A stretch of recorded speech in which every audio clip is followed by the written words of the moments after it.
अस्सलाम वालेकुम बेटा, उम्मीद करता हूँ आप सब खैरियत से होंगे। आज का हमारा ऑनलाइन लेक्चर सेशन का दूसरा लेक्चर है और जैसे कि आप सब जानते हैं कल जो हमारा फर्स्ट लेक्चर था उसमें हमने बात स्टार्ट की थी किंगडम प्रोटॉक्टिस्टा की। कल का अगर हम थोड़ा सा रिवाइज़ करें तो कल हमने बेसिक चीज़ों को देखा था। हमने बेसिक पॉइंट्स पे जो कि इस किंगडम के बेसिक ग्रुप्स के अंदर मौजूद जो इन्फॉर्मेशन थी हमने उसको स्टडी किया था, एनालाइज किया था और उसको हिस्टोरिकल और एवोल्यूशनरी पर्सपेक्टिव को देखा था।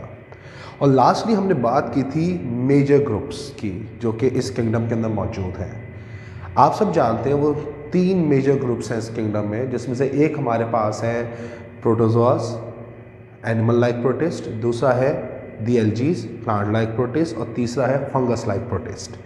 आज जो हमने अपना टॉपिक स्टार्ट करना है, आज हमने स्टार्ट करना है प्रोटोजोआ एनिमल लाइक प्रोटिस्ट से। देखिए ये वो ऑर्गेनिजम्स हैं जिनके करेक्टर्स हम इस चीज़ को जज करके देखते हैं कि इनमें कौन से करेक्टर्स ज़्यादा डोमिनेटिंग हैं, और इनमें जो करेक्टर्स हमें ज़्यादा डोमिनेटिंग नज़र आए हैं वो एनिमल करेक्टर्स हैं, एनिमल ट्रेट्स हैं। और हमारा ये मानना भी है हिस्टोरिकल पर्सपेक्टिव में और एवोल्यूशनरी पर्सपेक्टिव के अंदर कि इसी ग्रुप के जो ऑर्गेनिजम्स हैं उनकी ही मदद से आज जितने भी जानदार हमारे पास इस दुनिया में मौजूद हैं वो इवॉल्व हुए हैं। यानी ये ग्रुप आज के एनिमल्स की एवोल्यूशन की एक बहुत बड़ी वजह है और ये आज के एनिमल्स के लिए एक एंसेस्ट्रल रोल प्ले करता है। हमारे पास याद रखिएगा जो प्रोटोजोआस है बेटा, जिनको एनिमल लाइक प्रोटिस्ट कह रहे हैं, इनकी 2 मेजर करेक्टरिस्टिक्स हैं। एक, ये सारे यूनिसेलुलर हैं।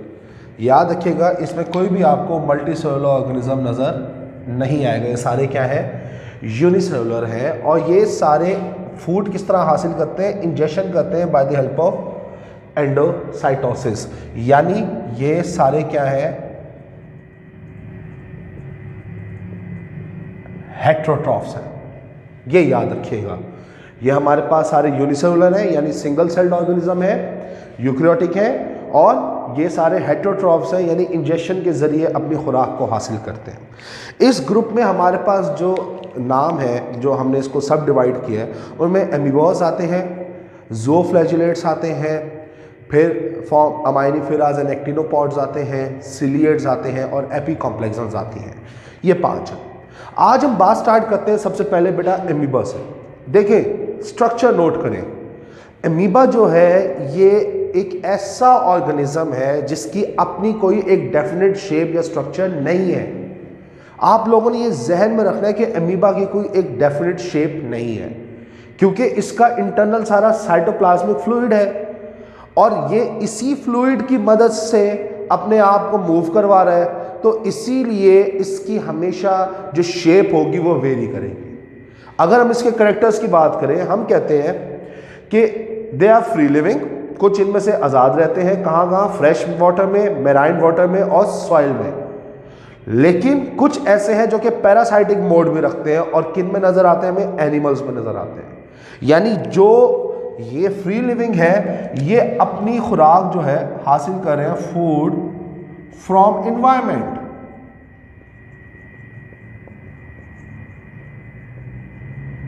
तभी हम इन्हें फ्री लिविंग कहते हैं। जबकि जो पैरासाइटिक है वो किस पे डिपेंड कर रहे हैं, दूसरे ऑर्गेनिज्म पे, यानी ये करते हैं फूड फ्रॉम होस्ट। ठीक है बेटा, तो ये आप लोगों ने याद रखना है कि एमीबास के अंदर कुछ फ्री लिविंग्स होते हैं और कुछ आपके पास पैरासाइटिक मोड के हैं। अगर हम इसकी लोकोमोशन की बात करें तो याद सबसे पहला पॉइंट, इनमें फ्लैजेला नहीं होता। They lack flagella. फ्लैजेला नहीं है तो फिर ये मूव कैसे करेगा? तो इसमें एक स्ट्रक्चर होता है जिसको हम कहते हैं कि it's a false feet structure, और उसको हम नाम देते हैं एज अ सूडोपोडिया, सूडोपॉड्स कहते हैं हम उन्हें। अब ये सूडोपॉड होता क्या है, समझने की बात है। इस डायग्राम पे आ जाए। डायग्राम को जरा गौर से देखें तो इस तरफ ये एक प्रोजेक्शन बन रही है, फिंगर लाइक प्रोजेक्शन। ये क्या बन रही है? It is known to be the finger like projection. अब हो क्या रहा है कि ये एमीबा इस डायरेक्शन में मूव करना चाह रहा है, तो इस डायरेक्शन में मूव करने के लिए जितना भी इसका साइटोप्लाज्मिक फ्लूइड है वो इस डायरेक्शन में क्या कर रहा है, अपना एक फ्लो प्रोड्यूस करवा रहा है।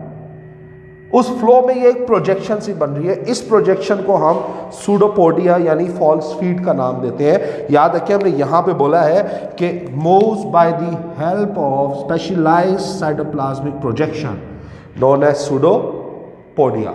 यानी ये आपके पास एक एमसीक्यू के लिए बहुत इंपॉर्टेंट है कि भाई अमीबा किस तरह से मूव करता है। तो आप लोगों ने हमेशा याद रखना है कि किसकी मदद से मूव करेगा, सूडोपोडिया की मदद से मूव करेगा।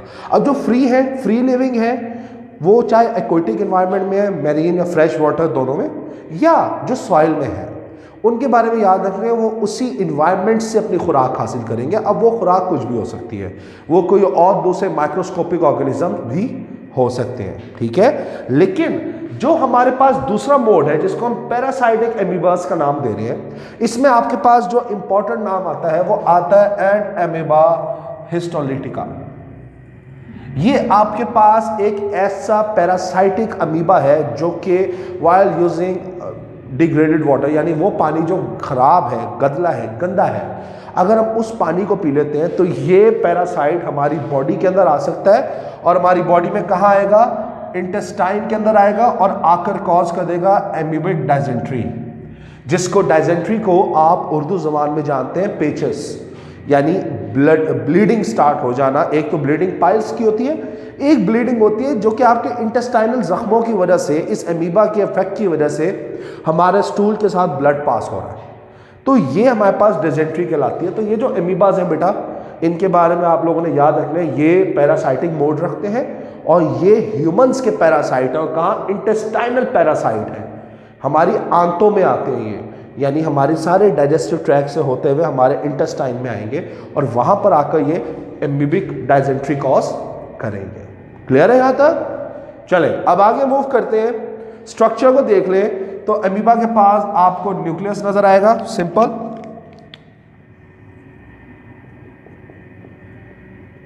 अब नोट करें इसकी बॉडी पे कहीं भी कोई फ्लैजेला नहीं है। ये सारा अंदर हमारे पास ब्लू स्ट्रक्चर है, ये सारा कहलाता है साइटोप्लाज्म। ये इसका कॉन्ट्रैक्टाइल वैक्यूल है,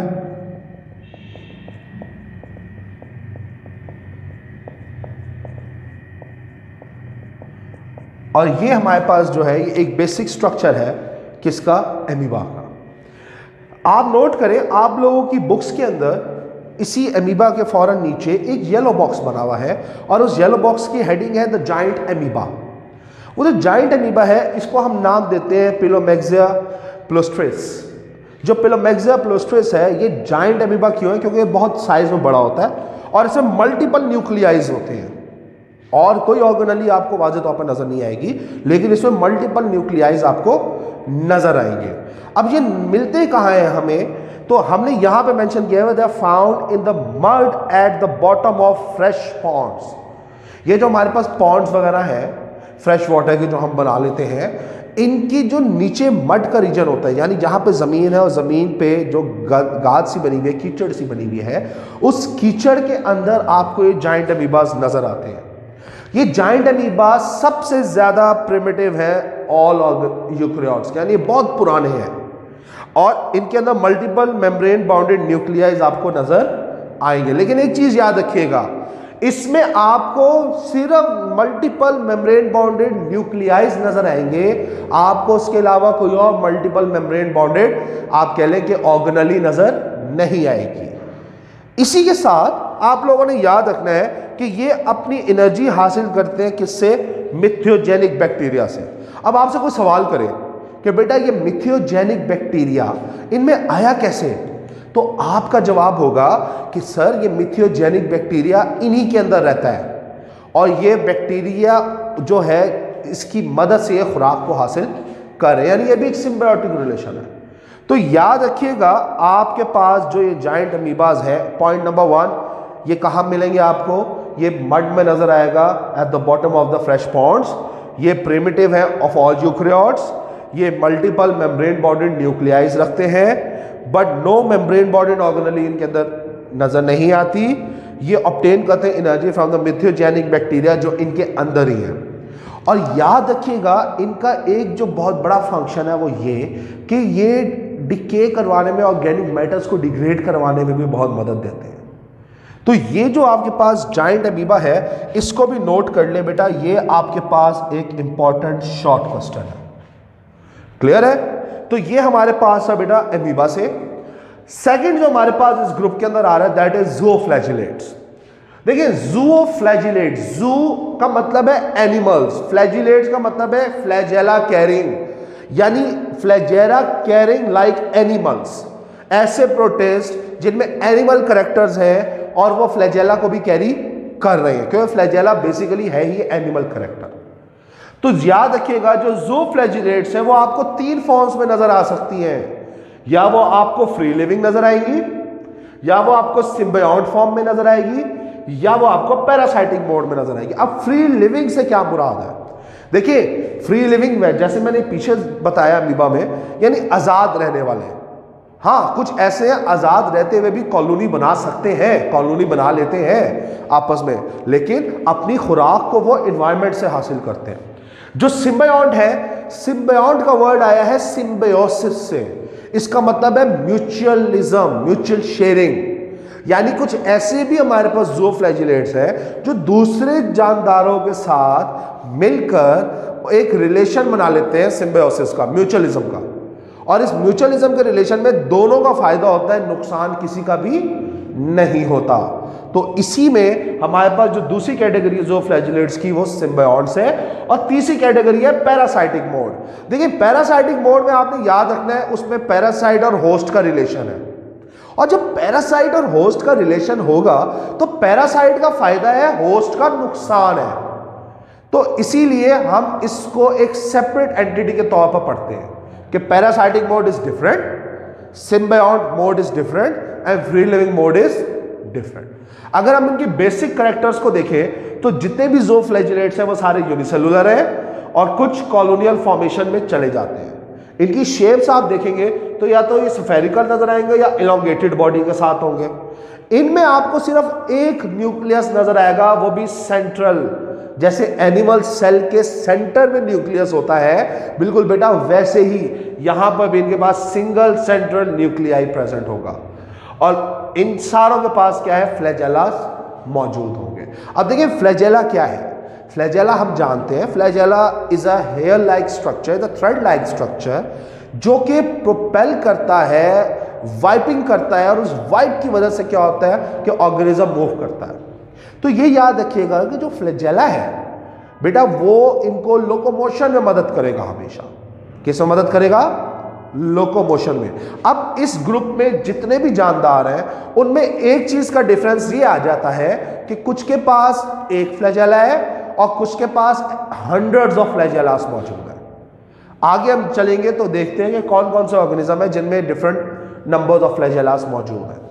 अगर इसका मोड ऑफ न्यूट्रिशन देखें तो सिंपल है, इंजेक्शन करेगा लिविंग की या डेड ऑर्गेनिज्म की, एक एब्जॉर्बिंग करेगा डेड और डिकेइंग ऑर्गेनिक मैटर्स को, यानी एक हेटेरोट्रॉफिक कंज्यूमर इंजेक्शन आ गया और दूसरा हेटेरोट्रॉफिक कंज्यूमर एब्जॉर्बर मोड आ गया। ये मोड आपको वाज़े तौर पर इसके अंदर नजर आएगा। नेक्स्ट हम चलते हैं, सबसे पहला इसकी एग्जांपल देखते हैं ऑर्गेनिज्म की, जो कि सिम्बायोंट रिलेशन बना रहा है। जैसे आपकी बुक का सीक्वेंस है बेटा, हम बिल्कुल उसी सीक्वेंस के हिसाब से चल रहे हैं। पहला आपकी बुक ने एग्जांपल दी है सिम्बायोंट की, तो उसमें आपके पास आता है ट्राइकोनिफर्स। ये एक ऐसा ज़ूओफ्लैजिलेट है जो कि सिम्बायोंट फॉर्म में रहता है। किसके अंदर रहता है? ये टर्माइट्स में रहता है। टर्माइट्स किसे कहते हैं बेटा? टर्माइट्स कहते हैं दीमक को। अब दीमक क्या खाती है? दीमक खाती है लकड़ी। तो याद रखिएगा दीमक उस लकड़ी को, उस वुड को डाइजेस्ट नहीं कर पाती। तो क्या होता है कि ये जो ट्राइकोनिम्फर्स है ये मौजूद होते हैं किधर? नजर आते हैं हमें in the gut of termites. Termites की गट्स के अंदर प्रेजेंट होते हैं, और ये क्या हेल्प करते हैं? Help in the digestion of dry would. ये टर्माइट्स की मदद करते हैं कि टर्माइट्स आसानी से लकड़ी को क्या कर ले? हजम कर ले। तो ये एक रिलेशन है। अब आप कहेंगे सर इसमें तो टर्माइट को फायदा हुआ, इनको क्या फायदा हुआ बेटा, जब ये ट्राइकोनिम्फस लकड़ी को डाइजेस्ट कर रहे होंगे तो उसी वक्त ये उस डाइजेशन से क्या करेंगे, खुराक भी अपनी हासिल कर लेंगे। यानी टर्माइट्स ने लकड़ी खाई, उस लकड़ी को डाइजेस्ट ट्राइकोनिम्फस ने किया, ट्राइकोनिम्फस डाइजेस्ट करवा के अपनी खुराक भी ले लेगा और टर्माइट को भी खुराक दे देगा। तो इसमें दोनों का फायदा है, नुकसान किसी का नहीं है। क्लियर है यहां तक? इधर एक एमसीक्यू आ जाता है बेटा, और वो एमसीक्यू है कि नंबर ऑफ फ्लैजेलास इसमें कितने हैं। तो आपने हमेशा याद रखना है कि जो ट्राइकोनिम्फस है उनमें हंड्रेड्स ऑफ फ्लैजेलास मौजूद होते हैं, लेकिन इनका न्यूक्लियस भी सेंट्रलाइज्ड न्यूक्लियस होता है और बाकी जो वुड की डाइजेशन है वो इनकी साइटोप्लाज्मिक रीजन के अंदर करवाई जाती है। तो ये आपके पास पहला ज़ूओफ्लैजिलेट है जो कि सिम्बायोटिक रिलेशनशिप बना रहा है किसके साथ, टर्माइट्स के साथ, मतलब दीमक के साथ। और दीमक को ये लकड़ी हजम करके दे रहा है और बदले में उससे खुराक हासिल कर रहा है। तो ये आपके पास था पहला ऑर्गेनिज्म जो कि सिम्बायोट रिलेशन बना रहा है। अगला हमारे पास आ रहा है ट्राइपेनोसोमा, और ये पैरासाइटिक मोड में है। अब देखिए, पैरासाइटिक मोड से मुराद इसका फायदा होगा, लेकिन ये जिसमें जाएगा उसका लाजमी नुकसान करेगा। तो ट्राइकोनिम्फस होता कहाँ है, आपने याद रखना है। एक फ्लाई है जिसका नाम हमने दिया हुआ है सीसी फ्लाई। जो सीसी फ्लाई है ये उसके अंदर होता है, वो कैरी कर रहा होता है। सीसी फ्लाई एज अ कैरियर काम करता है। अगर वो सीसी फ्लाई किसी ह्यूमन को बाइट करता है, किसी भी इंसान को बाइट करता है, तो उसके बाइट करने के नतीजे में ये जो ट्राइपेनोसोमा है ये उसकी बॉडी के अंदर एंटर हो जाएगा, ह्यूमन की बॉडी में चला जाएगा और फिर ह्यूमन की बॉडी में जाकर ये एक बीमारी कॉज करेगा जिसको आपकी बुक भी नाम देती है अफ्रीकन स्लीपिंग सिकनेस। ये जो अफ्रीकन स्लीपिंग सिकनेस है, इसको ये नाम इसलिए दिया गया बेटा क्योंकि इस पैरासाइट के बाद जो इंसान इस भी पैरासाइट से अफेक्टेड हो, उसका एक तो स्लीपिंग ऑर्डर डिस्टर्ब हो जाता है। जो उसका सोने का टाइम स्पैन था, जो स्लीपिंग सर्कल था, वो सारा उसका डिस्टर्ब हो गया। दूसरा उसे फीवर होता है, हेडिक होता है, बॉडी एक होता है, बॉडी रैश होता है, एलर्जी स्टार्ट होना शुरू हो जाती है, स्किन रेडिश होना स्टार्ट हो जाती है। तो ये उसके साथ क्या है, ये उसके अदर सिम्टम्स हैं। लेकिन सबसे बेसिक जो सिम्टम हमने इसके अंदर देखा है, वो जो स्लीपिंग साइकिल है वो डिस्टर्ब हो जाता है। अब देखो, ये ट्राइपेनोसोमा जब ह्यूमंस के अंदर एंटर होगा ये पैरासाइट, तो ये क्या करेगा, ये उनमें डिजीज कॉज करेगा। अब इंसान बीमार हो गया, लेकिन जब इसने डिजीज कॉज की तो इसका मतलब ये हुआ कि हमारे जिस्म से ये अपनी खुराक हासिल कर रहा है। तो इस मोड को हम कहते हैं पैरासाइटिक मोड, जिसमें एक का फायदा है, दूसरे का नुकसान है। इसकी एग्जांपल में हमने जो स्केच देखा है ट्राइपेनोसोमा का, आप नोट करें, इसका भी न्यूक्लियस सेंट्रल है, उसी में न्यूक्लियोलस है, एक लार्ज फ्लैजेला है, सिंगल फ्लैजेला है लार्ज, और इसके अंदर रिवर्स फूड ग्रेन्यूल्स होते हैं, यानी जो फूड को बार बार क्या करते हैं, रिवर्सिफाइड करते हैं ताकि इनको न्यूट्रिएंट्स मिलती रहे। तो ये आपके पास दूसरे ज़ूओफ्लैजिलेट्स हैं जो कि किस फॉर्म में है, ये आपके पास पैरासाइटिक मोड में है। कौन सा है ये, ट्राइपेनोसोमा।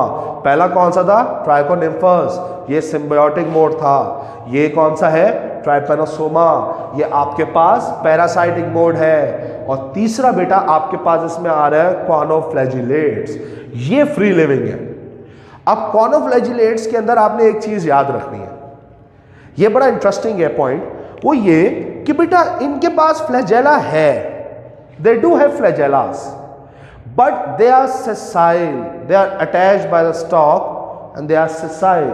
ये जो बॉटम रीजन होता है ये स्टॉक के साथ अटैच हो गए हैं, ये इधर फिक्स्ड है, ये मूव नहीं कर सकते। लेकिन ये मौजूद कहाँ है, फ्रेश वाटर में और मेराइन वाटर में। अब एक सवाल उठता है था कि भाई अगर इनके पास फ्लैजेला है तो ये मूव क्यों नहीं कर पा रहे, फिक्स क्यों है, फिर अगर फिक्स्ड भी है तो फ्लैजेला क्यों है, ये दो एक सवाल उठते हैं। तो इसमें आप लोगों ने जवाब याद रखना है कि इनका फ्लैजेला जो है ना वो प्रोटेक्टेड होता है एक स्पेशल स्ट्रक्चर से जिसको हम कहते हैं कॉलर। आप नोट करें तो कॉनोफ्लैजिलेट्स के स्ट्रक्चर के साथ ये कॉलर रीजन जनरेट हो रहा है। ये कॉलर क्या करता है बेटा, ये कॉलर इसको एक प्रॉपर वाइपनिंग का प्रोसेस देता है ताकि ये वहीं पे फिक्स रहते हुए भी पानी से क्या करे, अपनी खुराक को अपने तक ले आए।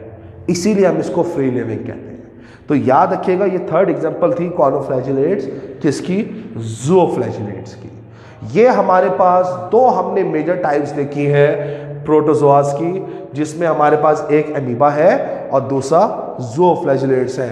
अमीबा जो है ये भी आपके पास एक इंपॉर्टेंट शॉर्ट क्वेश्चन है, और बेटा जो ये आपके पास ज़ूओफ्लैजिलेट्स हैं ये इसके अंदर डिफरेंट क्वेश्चनिंग्स आ सकती हैं। एक ट्राइपैनोसोमा जो है, ट्राइकोनिम्फस जो है, सॉरी, ये भी एक शॉर्ट क्वेश्चन है, और जो एक आपके पास ट्राइपैनोसोमा है ये भी शॉर्ट क्वेश्चन है, और कॉर्नोफ्लैजिलेट्स भी आपके पास बेटा शॉर्ट क्वेश्चन है। ठीक है, तो याद रखिएगा ये हमने जो स्ट्रक्चर्स देखे आप इनको प्रैक्टिस भी कीजिएगा। ये short question point of view से भी इंपॉर्टेंट है, और एमसीक्यूज पॉइंट ऑफ व्यू से भी ये चैप्टर हमारे पास क्या है, इंपॉर्टेंट है। क्यों? क्योंकि इस चैप्टर में से मैंने कल जैसे बताया था लॉन्ग क्वेश्चन नहीं आता, इस चैप्टर में से सिर्फ और सिर्फ शॉर्ट और एमसीक्यूज आते हैं। और आपने याद रखना है कि इस चैप्टर की जो वेटेज है बोर्ड के अंदर वो ऑलमोस्ट 9 से 10 मार्क्स की है, और ये बहुत ईजी सिंपल चैप्टर है। अगर आपको ये चैप्टर क्लियर हो गया बेटा, आप ये चीज़ कंफर्म कर लें कि अगली जो 3 आपके चैप्टर्स हैं, kingdom fungi, kingdom plantae, kingdom animalia, आपको वो भी क्लियर हो गया। उम्मीद करता हूँ आप सबको समझ आई होगी।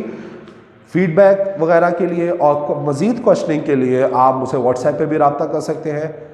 अल्लाह ताला आपका हामी नासिर हो। अल्लाह हाफ़िज़।